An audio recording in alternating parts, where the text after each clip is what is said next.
অনেকে প্রশ্ন করে আপনি সোনারগড়ের জন্য কি করছেন?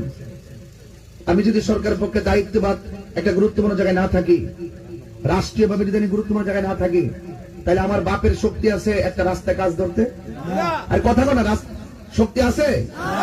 অনেকে আপনাদেরকে এভাবে অনেক কথা বলতে পারে, কিন্তু আমি শুধু এটা বলতে চাই, যদি আল্লাহ পাক রব্বুল আলামিন সমাজের কাজ করার সুযোগ দেয়, আমি অন্তত পক্ষে এতটুকু বলতে চাই যে বিপ্লবী যারা হয়, যারা বিপ্লবী হয় তাদের কোনো সীমানা থাকে না, তারা দেশ থেকে দেশান্তরে যায়। কথা বলেন ঠিক না বেঠে? আমি খুব পরিশ্রান্ত। আপনারা জানেন যে আহলুস সুন্নাত ওয়াল জামাতের একটি করুণ ক্রান্তিকাল চলতেছে। রাষ্ট্রযন্ত্র আহলুস সুন্নাত ওয়াল জামাতকে ডাকছে না, গুরুত্ব দিচ্ছে না। আমরা মনে করি এই দেশের অস্থিরতাই আমাদের আহলুস সুন্নাত ওয়াল জামাত রাষ্ট্রের গুরুত্বপূর্ণ কাজে এগিয়ে আসা দরকার। কথা বলেন ঠিক না?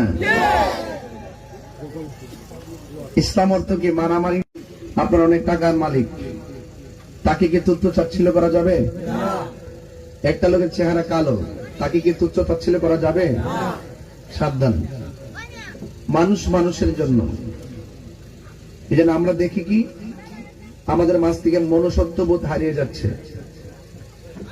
সমাজে যে গরিব লোকটা আছে, এই লোকটার মূল্য সমাজে দেন দেবার ক্ষেত্রে দেখবেন যারা টাকা দিতে পারে, ভান্ডেল দিতে পারে, তার পক্ষে মানুষ বেশি ঝুঁকে যায়।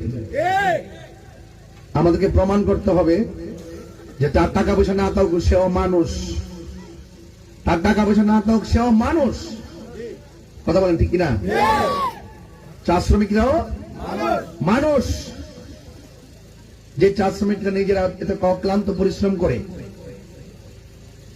যারা চা পাতা কুড়িয়ে মেশিনে প্রস্তুত করে, দেশ এবং বিদেশ আমরা যারা আয় করছি, রপ্তানি করছি, অথচ এই পাতাগুলো যারা কুড়াচ্ছেন তারা রৌদ্রে পড়ে কুড়াচ্ছেন, তাদের পার মধ্যে ঘা হয়ে যায়, পোকামাকড়ের কামড়ে তারা অসুস্থ হয়ে যায়। তাদের কি ভালো কোনো মর্যাদা আছে? তাদের বাসস্থান ভালো আছে? তাদের কোনো চিকিৎসা করার কেউ আছে? আমরা কি পারি না? আমরা কি পারি না যে অন্তত চা বাগানের জন্য আলাদা করে কত বিল্ডিং হচ্ছে? আমরা কি পারি না চা বাগানের শ্রমিক যারা আছেন তাদের সন্তানগুলোর শিক্ষার আলো দেখুক? আমরা চাই কি চাই না? এই উদ্যোগ কে নেবে? আমরা তারা যে আর্থিক যে যতটুকু পারিশ্রমিক পায়